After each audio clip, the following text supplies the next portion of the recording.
اور ان دو وجوہات کی بنا پر موسیٰ کفارے کے لائق نہیں، اور نہ بلکہ ہی کوئی بھی اور نہیں ہے، صرف ایک اس قابل ہے، اور وہ ہمارا زندہ خداوند یسوع المسیح ہے، جس میں کوئی گناہ نہیں، جس کی روح اس کے اپنے قبضے میں موجود ہے۔ اور اس لیے خداوند نے موسیٰ سے کہا کہ ایسا نہیں چلے گا، جس نے گناہ کیا اس کا نام میں اپنی کتاب سے نکال دوں گا۔ لیکن یہاں ہم موسیٰ کی قربانی کو دیکھتے ہیں۔ وہ قربان ہونے کو تیار تھا کہ اپنے لوگوں کے لیے جان دے، اور پالوس بھی تیار تھا کہ اپنی ابدیت کے لوگوں کی خاطر جان دے۔ لیکن نہ موسیٰ اور نہ ہی پالوس اور نہ ہی کوئی اور اس لائق ہے۔ صرف ایک شخصیت ہے جس نے ہمارے لیے کفارہ دیا، اور وہ اپنے باپ کے پاس ہے اور ہمارے لیے شفاعت کرتا ہے۔ آگے بڑھنے سے پہلے ایک سادہ سا سوال ہے، وہ کس کتاب کی بات کر رہا تھا کہ میرا نام اس کتاب سے نکال دے؟ میری رائے میں وہ زندگی کی کتاب تھی۔ میں زمین پر زندہ ہوں، لیکن میں ان لوگوں کے لیے اپنی زندگی کو قربان کرنے کے لیے تیار ہوں۔ میں ان کے لیے مرنے کو تیار ہوں۔ یقیناً یہ خواہش نیک ہے لیکن بیکار ہے۔ صحیح، یعنی ہمیں ان الفاظ میں جو کتاب حیات میں لکھا ہے فرق کرنا بالکل ہے، جس کا تعلق ہمیشہ کی زندگی سے صحیح۔ ہے۔ اس کتاب کے مطابق مجھے مرنا ہے تاکہ زندوں کی زمین پر مزید نہ رہوں۔ صحیح۔ 33ویں اور 34ویں باب کا مضمون کیا ہوگا؟ 33ویں اور 34ویں باب میں بالکل اسی طرح کے ایک بڑے گناہ کے نتائج کا ذکر ہے۔ گناہ لوگوں نے کیا، لیکن اس کے باوجود خدا ان کو ملک کنعان میں لے جانے سے انکار نہیں کرے گا، مگر وہ ان لوگوں کے ساتھ جانے کو تیار بالکل بھی نہیں تھا، کیونکہ وہ لوگ گردن کش تھے۔ لیکن ہم دیکھیں گے کہ موسیٰ ان تمام باتوں کو مد نظر رکھتے ہوئے خدا سے اصرار کرے گا کہ وہ ان لوگوں کے ساتھ جائے، کیونکہ وہ لوگ گردن کش تھے، اور اس لیے خداوند بھی ان سے کہتا ہے میں تمہارے ساتھ نہیں جا سکتا، کہیں تم فنا نہ ہو جاؤ۔ اور موسیٰ نے کہا کہ تیرے سوا ہمارے ساتھ اور کوئی نہیں جا سکتا، کیونکہ ہم بہت برے لوگ ہیں، سوائے تیرے ہماری بھلائی کرنے والا اور کوئی نہیں ہے۔ اور یہ سچ ہے کہ یہ وہ شخص ہے جو خدا کی راہوں کو جانتا ہے۔ اور زبور 103 میں وہ کہتا ہے اس نے اپنی راہیں موسیٰ پر اور بنی اسرائیل پر اپنے کاموں کو ظاہر کیا۔ یہ کتنا بڑا فرق ہے، اسرائیلی جو خدا کے کاموں کو جانتے تھے اور موسیٰ جو کہ خداوند کی راہوں کو جانتا تھا۔ صحیح۔ 33ویں باب کی پہلی سے چھٹی آیت میں لکھا ہے کہ خداوند اپنا وعدہ دوبارہ دہراتا ہے کہ وہ انہیں ملک میں پہنچائے گا اور ملک ان کو میراث کے طور پر دے گا۔ لیکن 5ویں آیت میں وہ کہتا ہے کیونکہ خداوند نے موسیٰ سے کہہ دیا تھا کہ بنی اسرائیل سے کہنا کہ تم گردن کش لوگ ہو، اگر میں ایک لمحہ بھی تیرے بیچ میں ہو کر چلوں تو تجھ کو فنا کر دوں گا، سو تو اپنے زیور اتار ڈال تاکہ مجھے معلوم ہو کہ تیرے ساتھ کیا کرنا چاہیے۔ بنی اسرائیل ہورا پہاڑ سے لے کر آگے آگے اپنے زیوروں کو اتارتے رہے، لہٰذا زیور اتارنے کا کیا مطلب ہے اور اس کی اہمیت کیا ہے؟ یہ سچ ہے کہ زیورات کو اتارنے کا مطلب یہ ہے کہ جو کوئی ان کو پہنتا ہے وہ ان اور پر خوش ہوتا ہے۔ فخر کرتا ہے، وہ اپنے آپ سے خوش ہوتا ہے، اور عیدیں خوشی کا موقع تصور کی جاتی ہیں۔ ایک شخص ہے جس کے پاس بہترین زیور ہے، لیکن زیور اتارنے کا مطلب یہ ہے کہ وہ اداس ہے اور توبہ کر رہا ہے، اور توبہ کرنے والے شخص کے لیے ایک اور مرحلہ بھی ہے کہ وہ ٹاٹ پہنے اور خاک پر بیٹھے۔ اس لیے یہاں پر لوگوں نے حقیقی توبہ کا اظہار کیا، کیونکہ وہ اپنی حالت سے اداس تھے، خاص طور پر بری خبر سے جو انہوں نے سنی تھی۔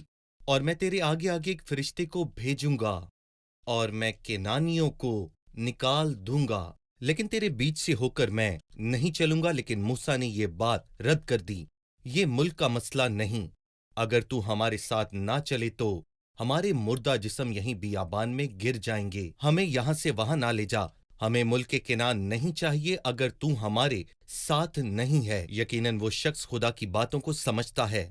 اس نے خدا سے کہا کہ ملک کنعان کوئی بڑا مسئلہ نہیں ہے، لیکن تیری حضوری ہم سب کے لیے ایک بڑا خزانہ ہے۔ صحیح۔ اسی طرح 7ویں سے 11ویں آیت میں موسیٰ نے ایک رویہ اختیار کیا جب اس نے خیمہ لیا اور اسے لشکرگاہ سے باہر لے گیا اور اسے خیمہ اجتماع کا نام دیا، اور وہ اس خیمے کے ذریعے خدا سے بات چیت کرتا تھا اور خدا کے احکامات کے ساتھ لشکرگاہ میں گیا۔ مجھے اس تعلق سے کچھ بتائیے۔ اس میں کوئی شک نہیں کہ ہم گزشتہ حوالوں سے اور اس حوالے سے خدا کی قدوسیت کو دیکھتے ہیں، اور یہ اچھا ہے کہ ہم اس پر توجہ دیں کہ خدا قدوس ہے۔ یسایہ 53 باب میں لکھا ہے، وہ گناہگار جو سیون میں ہیں ڈر گئے، کپکپی نے بے دینوں کو آ دبایا ہے۔ کون ہم میں سے اس مہلک آگ میں رہ سکتا ہے، اور کون ہم میں سے اس ابدی شعلے میں بچ سکتا ہے؟ مطلب خدا کی قربت آسان نہیں، یہ اکتا دینے والا نہیں۔ بہت سے لوگ ایسا خیال کرتے ہیں کہ اپنی گناہ کی حالت میں اور بدحالی میں جاننا ممکن ہے۔ حقیقت میں خدا کے پاس جانے کے لیے ہمیں مسیح کے کفارے کی ضرورت ہے جو ہمیں ڈھانپتا ہے تاکہ یہ خدا کے نقطۂ نظر میں کافی ہو، اور یہاں پر بھی یہی خیال ہے۔ خدا کی حضوری اس کے لوگوں کے درمیان ہے جو کہ ایک اعزاز ہے، لیکن کیا لوگوں کے لیے یہ مناسب ہے؟ جن لوگوں نے سونے کے بچڑے کی پرستش کی، کیا خدا ان لوگوں کے درمیان رہے گا؟ موسیٰ ایسا شخص تھا جو خدا کے ذہن کو سمجھتا تھا، اس لیے وہ خیمہ کے لشکر کو باہر لے آیا۔ میں یہاں پر زور دے کر یہ کہوں گا، وہ مسکن ہے جو ابھی تک مکمل نہیں ہوا ہے، لیکن موسیٰ جس خیمہ میں خدا کے ساتھ ملاقات کرتا تھا وہ اسے لشکرگاہ سے باہر لے گیا، اور یہ لشکرگاہ بہت بڑا تھا۔ تقریباً 30 لاکھ لوگ یہاں پر رہتے تھے۔ کہا جاتا ہے کہ لشکرگاہ کے دائرے کی حدود بہت وسیع تھی۔ یہ لشکرگاہ تقریباً 25 کلومیٹر سے بھی زیادہ چوڑی تھی، یعنی یہ چھوٹی نہیں تھی۔ موسیٰ یقیناً لشکرگاہ سے باہر چلا گیا، وہ دور چلا گیا، الگ ہو گیا، کیونکہ یہ مناسب نہیں تھا۔ وہ لشکرگاہ جہاں سونے کے بچڑے کی پرستش کی گئی تھی، وہاں پر وہ خدا سے ملاقات کرتا۔ ہر کوئی خدا سے ملاقات کرنا چاہتا تھا، یا وہ خدا سے کچھ پوچھنا چاہتا تھا۔ وہ موسیٰ کے پاس لشکرگاہ کے باہر جا کر بات کرتا ہے۔ ہم نے یہاں پر کہا کہ موسیٰ خدا کی قدوسیت اور اس کے حق کو قائم رکھے ہوئے ہے۔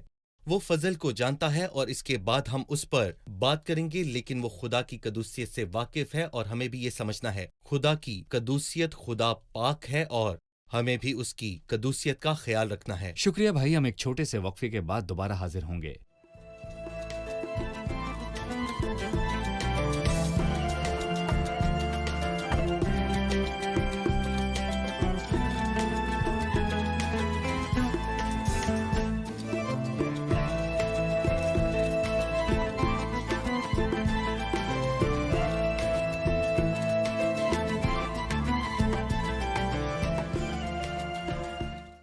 تینتیسویں باب کی دوسری آیت، خداوند موسیٰ کو جواب دیتا ہے کہ میں تیرے آگے آگے ایک فرشتہ بھیجوں گا۔ 12ویں آیت میں خداوند نے موسیٰ سے کہا، دیکھ تم مجھ سے کہتا ہے کہ ان لوگوں کو لے چل، پر مجھے نہیں بتایا کہ کس کو میرے پاس بھیجے گا، اور یہ فرشتہ کون ہے اور یہ سوال کیوں کرتا ہے؟ اس بارے میں ذرا ہمیں سمجھا دیجیے۔ جی بھائی۔ میرے خیال سے موسیٰ کے لیے غیر معینہ مدت کے لیے فرشتے کافی نہیں اور نہ ہی قابل قبول تھے۔ موسیٰ جس پر خدا ایک جھاڑی میں ظاہر ہوا، اس نے کہا، قریب آ، میں تجھے بھیجوں گا تاکہ لوگوں کو چھڑا لائے جنہوں نے میرے لیے گیت گایا۔ اور خروج 15 میں ایک شاندار گیت گایا، تو نے اپنی رحمت سے ان لوگوں کی جن کو تو نے خلاصی بخشی رہنمائی کی، اور اپنے زور بازو سے تو ان کو اپنے مقدس مکان میں لے چلا ہے۔ تو ان کو وہاں لے جا کر اپنی میراث کے پہاڑ پر لگائے گا، اور تو ان کو اسی جگہ لے جائے گا جس جگہ پر تو سکونت کرے گا۔ گویا موسیٰ یہ کہہ رہا تھا کہ تیرے سوا ہمارے ساتھ کوئی سفر نہیں کرے گا، اور یہ بات چیت اگلی آیت میں واضح ہے کہ اگر تو ہمارے ساتھ نہ چلے تو ہمیں یہاں سے آگے نہ لے جا، کیونکہ یہ کیوں کر معلوم ہوگا کہ مجھ پر اور تیرے لوگوں پر تیرے کرم کی نظر ہے۔ کیا اسی طرح سے نہیں کہ تو ہمارے ساتھ ساتھ چلے؟ یعنی موسیٰ مضبوطی سے قائم تھا کہ صرف فرشتہ نہیں جو ہمارے ساتھ آگے راستہ صاف کرتا چلے، مطلب یہ کہ ہم چاہتے ہیں کہ تو ہمارے ساتھ ہو، ورنہ ہمیں اور کچھ نہیں چاہیے۔ موسیٰ مجھے پسند ہے کیونکہ وہ خداوند کو چاہتا تھا، جی، وہ اس کا ساتھ چاہتا تھا، وہ بہت خداوند کو اور زیادہ جاننا چاہتا تھا۔ اسی لیے وہ خداوند سے کہتا ہے، بس اگر مجھ پر تیرے کرم کی نظر ہے تو مجھ کو اپنی راہ بتا جس میں تجھے پہچان لوں، تاکہ مجھ پر تیرے کرم کی نظر رہے اور یہ خیال رہے کہ یہ قوم تیری ہی امت جی، ہے۔ وہ خداوند کو چاہتا ہے اور وہ خداوند کو جاننا چاہتا ہے، اور وہ اس کے صحیح، کرم کی نظر بالکل۔ چاہتا ہے، لوگوں کی نظر نہیں چاہتا، بلکہ خدا کے کرم کی نظر، تاکہ وہ خداوند کو جانے۔ اور خداوند نے اسے یقین دلایا اور کہا، میں تیرے ساتھ چلوں گا، تجھے آرام دوں گا۔ اور 18ویں آیت میں اور 33ویں باب کے آخر تک لکھا ہے کہ موسیٰ نے کہا، میں تیری منت کرتا ہوں، مجھے اپنا جلال دکھا دے۔ اس نے کہا، میں اپنی ساری نیکی تیرے سامنے ظاہر کروں گا، اور تیرے ہی سامنے خداوند کے نام کا اعلان کروں گا۔ میں جس پر مہربان ہونا چاہوں مہربان ہوں گا، اور جس پر رحم کرنا چاہوں رحم کروں گا۔ لیکن اس نے کہا، تو میرا چہرہ نہیں دیکھ سکتا، کیونکہ انسان مجھے دیکھ کر زندہ نہیں رہے گا۔ پھر خداوند نے کہا، دیکھ میرے قریب ہی ایک جگہ ہے، سو تو اس چٹان پر کھڑا ہو، اور جب تک میرا جلال گزرتا رہے گا میں تجھے اس چٹان کے شگاف میں رکھوں گا، اور جب تک میں نکل نہ جاؤں تجھے اپنے ہاتھ سے ڈھانکے رہوں گا۔ اس کے بعد میں اپنا ہاتھ اٹھا لوں گا اور تو میرا پیچھا دیکھے گا، لیکن میرا چہرہ دکھائی نہیں دے گا۔ میں موسیٰ کے خدا کے جلال کو دیکھنے کی خواہش اور خداوند کے جواب کے تعلق سے پوچھنا چاہوں گا۔ موسیٰ اب بھی شاندار ہے، وہ ایسا بندہ ہے جو خدا کے دل کے مطابق ہے۔ وہ خدا کے جلال کو دیکھنا چاہتا ہے۔ ہم دیکھتے ہیں کہ جب وہ خداوند سے کچھ کہتا ہے تو خداوند اسے منظور کرتا ہے، وہ زیادہ مانگتا ہے، اور میرے خیال سے ایسی چیزوں کا لالچ اچھا ہے۔ میرے خیال سے یہ خدا کے ذہن کے مطابق ہے، خدا دینا چاہتا ہے کیونکہ اس کی معموری سے ہم سب نے پایا ہے، یعنی فضل پہ فضل وہ دینا چاہتا ہے، لیکن ساتھ ہی وہ چاہتا ہے کہ ہم تیار ہوں اور اس کی تعریف کریں۔ اس گیت کے مطابق میرے پاس تمہارے لیے برکت ہے، صرف تمہیں مانگنا ہے۔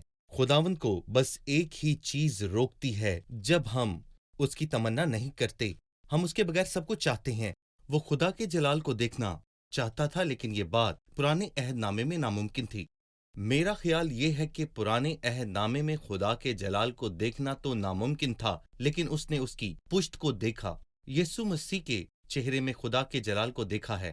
یسوع جو کلام ہے اور جو مجسم ہوا اور ہمارے درمیان رہا، اور ہم نے اس کا ایسا جلال دیکھا جیسے باپ کے اکلوتے کا جلال، جو فضل اور سچائی سے معمور ہے۔ موسیٰ نے یہاں کیا خواہش کی اور ایوب نے 33ویں باب میں کیا کیا، اور مقدسین نے کیا خواہش کی، ہم نے اس بات کی خوشی کو محسوس کیا اور ابدیت تک ہم کرتے رہیں گے۔ یہاں ایک بات اور ہے، چونکہ تو مجھے دیکھنا چاہتا ہے، اور اس بات کا ایک حل اور ہے۔ پہلے تو چٹان میں ہو کر دیکھے گا، اور یہ چٹان مسیح ہے۔ چٹان کے شگاف میں، یعنی چٹان کے شگاف میں، اور چٹان کو مارنا ضروری تھا تاکہ اس میں شگاف پڑ جائے، اور میں تجھے چٹان کے شگاف میں رکھوں گا اور تجھے ڈھانپ لوں گا، میں تجھے اپنے ہاتھ سے ڈھانپوں گا۔ اس لیے مسیح کا تجسم ضروری تھا، اور یہ کہ وہ اپنے کفارے کے کام کو مکمل کرے، اور مسیح کے تجسم اور کفارے کے باعث ہی ہم خدا کے جلال کو دیکھنے کے قابل بنے ہیں، لیکن ہم اس کی زیادہ قدر نہیں کرتے۔ لیکن یہ خدا کے بیٹے کا تجسم ہے جو اس نے صلیب پر لعنتی موت اٹھائی، اسی کے وسیلہ سے ہم خدا کے جلال کو دیکھ پائے ہیں۔ کیا یہ ممکن بات ہے؟ اگر یہ سوال ہے تو اس کا جواب ہے جی ہاں، اور یہ جواب ہمیشہ رہے گا۔ یقیناً ہم سوچتے ہیں کہ دراصل یہ فضل کا منظر ہے، جی، بلکہ یہ اظہار کہ میں اپنی ساری نیکی تیرے سامنے ظاہر کروں گا۔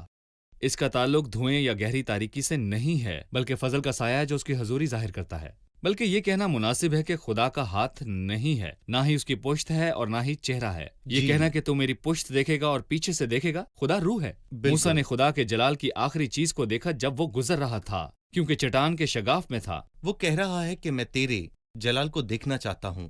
اس نے کہا کہ میں اپنی ساری نیکی تیرے سامنے رکھوں گا اور تیرے ہی سامنے خداوند کے نام کا اعلان کروں گا۔ وہ اسے یہ نہیں کہتا کہ میری آنکھ اس صحیح۔ رنگ کی ہے اور ہاتھ اس رنگ کا بالکل۔ ہے، اور قوم کے ساتھ برتاؤ اور فضل میں تو میرے جلال کو دیکھے گا۔ کیونکہ خدا روح ہے۔ صحیح۔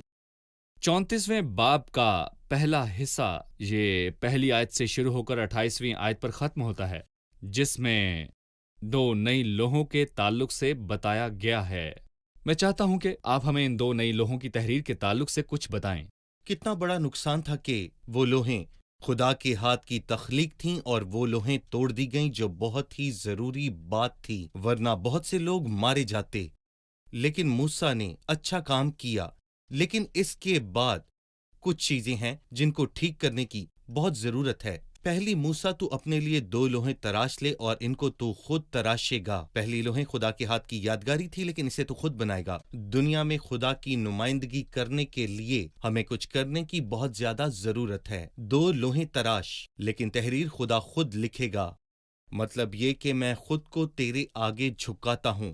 دونوں لوہوں کو تراشنے کے بعد میں خدا کی روح کے کام کے آگے جھکتا ہوں، تاکہ وہی جو لوہوں پر لکھا گیا تھا وہ میرے اندر لکھے۔ جی، خدا کے منصوبے میں کوئی تبدیلی نہیں۔ گویا خدا ایمانداروں میں مسیح کے عکس کو دیکھنا چاہتا ہے۔ آپ کو یاد ہے جب مسیح آسمان سے اترا تو وہ کس قدر پیارا اور کس قدر مہربان تھا۔ خدا ہم پر کچھ لکھنا چاہتا ہے، وہی خوبصورت تحریر وہ ہم پر لکھنا چاہتا ہے، اور اسی لیے ہمیں خدا کی نمائندگی کرنے کی ضرورت ہے۔ اور دوسری چیز، اس نے اسے عہد کا صندوق بنانے کے لیے کہا تھا۔ یہ عہد کا صندوق ہی نہیں بلکہ ایک خاص صندوق تھا، اور اس میں شریعت کی 2 لوہیں رکھی گئیں، کیونکہ اگر وہ لوگوں کو دی جاتیں تو وہ انہیں توڑ دیتے۔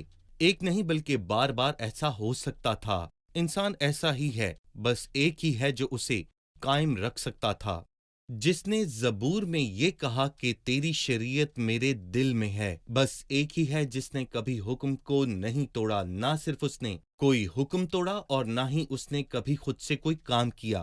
جب شیطان نے اسے بیابان میں آزمایا، ان پتھروں کو کہہ کہ وہ روٹی بن جائیں، کیا تو خدا کا بیٹا نہیں؟ اس نے اسے جواب دیا، مجھے میرے باپ سے کوئی ایسا حکم نہیں ملا کہ میں پتھروں کو روٹی بنا دوں۔ میں اپنے طور پر کچھ بھی نہیں کر سکتا، بلکہ میرا کھانا یہ ہے کہ میں اپنے بھیجنے والے کی مرضی کو پورا کروں۔ شکریہ، ہم ایک چھوٹے سے وقفے کے بعد دوبارہ حاضر ہوں گے۔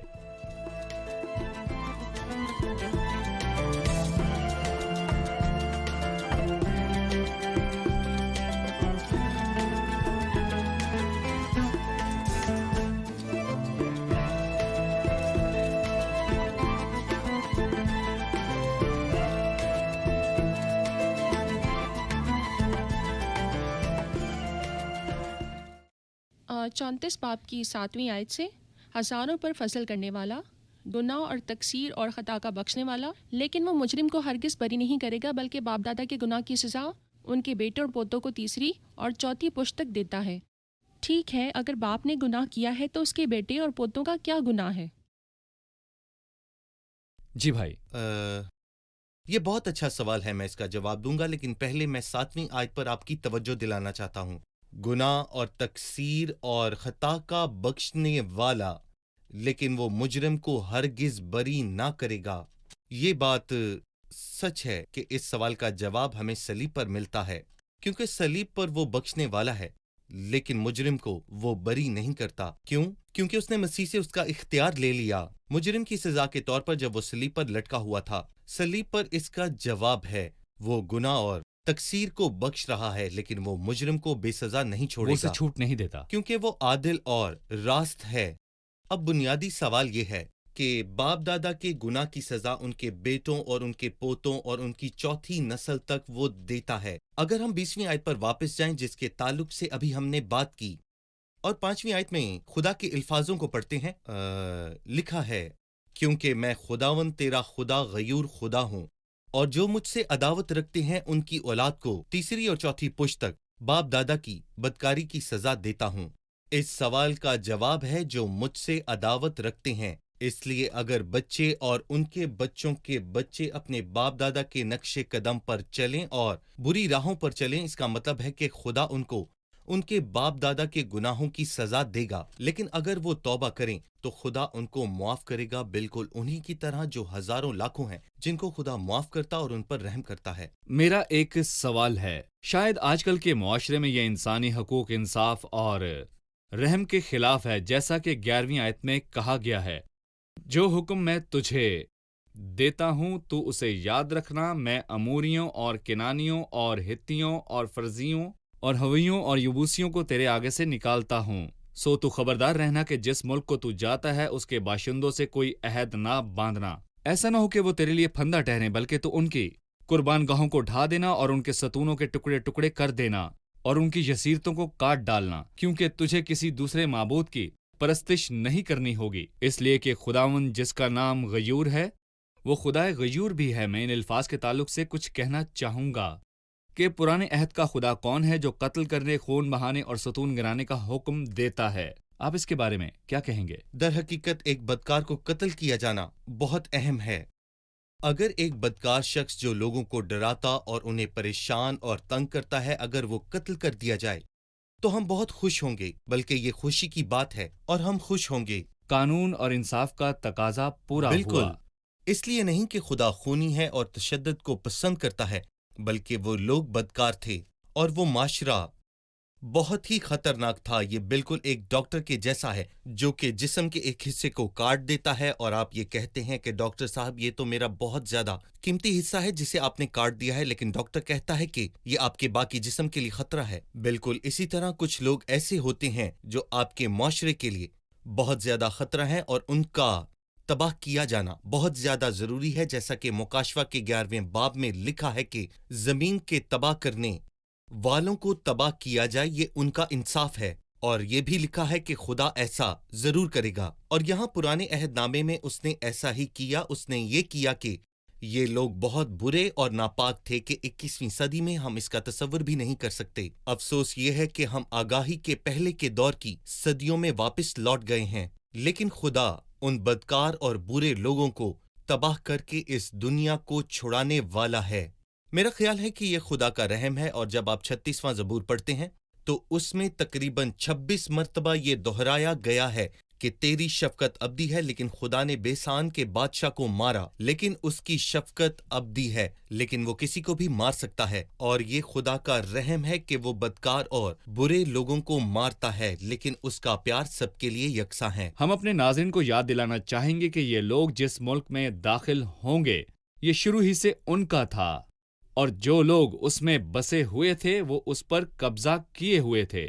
اگر ہم پیدائش 10 پڑھیں تو ہم جان پائیں گے کہ ان لوگوں کی جگہ ملک کنعان نہیں تھی، بلکہ یہ خداوند کی میراث اور خداوند کے لوگوں کی میراث پر قابض ہو گئے تھے، اور انہوں نے ملک کو بت پرستی سے اور اخلاقی ناپاکی سے بھر دیا تھا۔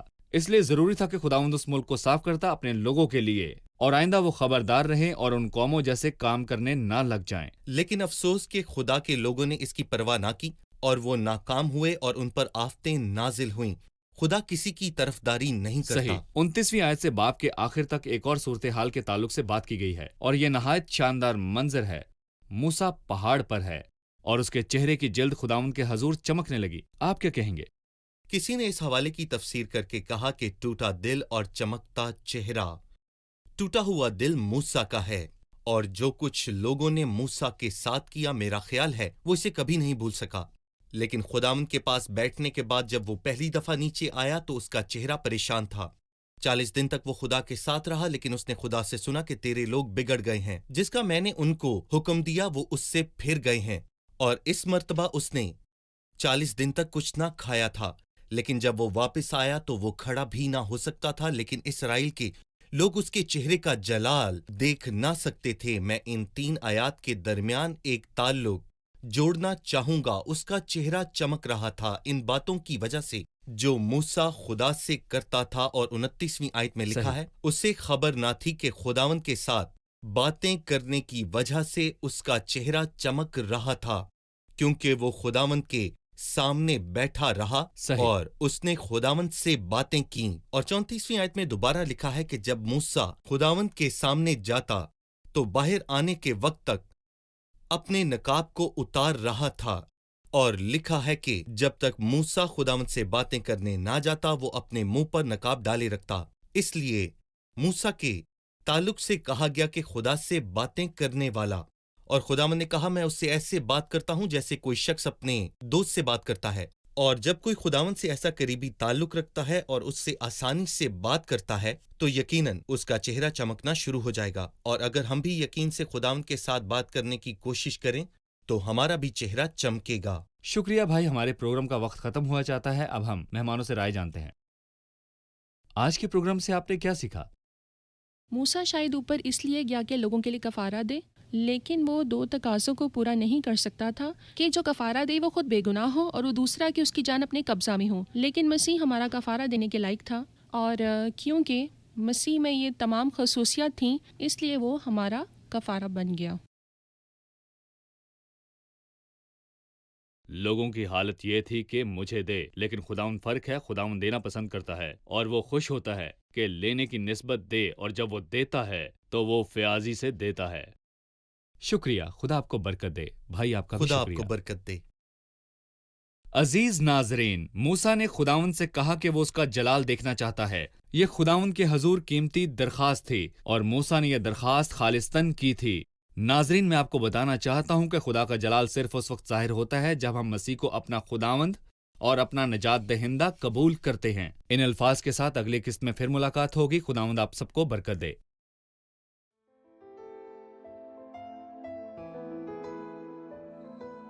تیرا کلام رہے گا قائم، پہاڑ جب نہ رہے خدایا، تیرے منہ کی ایک بات بھی ٹلے گی نہ چاہے کچھ بھی ہو۔